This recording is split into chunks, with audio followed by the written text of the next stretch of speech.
Praise lord. దేవునికి మహిమ కలుగును గాక. మీ అందరికీ వందనాలు. దేవుని వాక్యం ఇలాగూ సెలవించుచున్నది, సమాధానకర్తగు దేవుడు సాతానుని మీ క్రాల కింద శీఘ్రముగా చెగతొక్కించెను.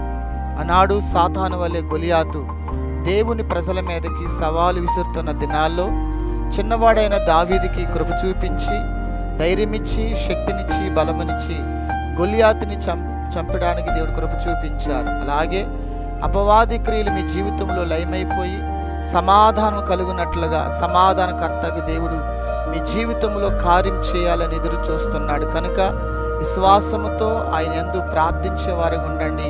ఈ కార్యములు మీ జీవితంలో, మీ కుటుంబంలో నా దేవుడు నెరవేర్చడానికి శక్తిమంతుడు, నమ్మదగిన దేవుడని దేవుని వాక్యం సెలవిచ్చుచున్నది. గనక అట్టి కృప మీ అందరికీ తోడయుండునుగాక.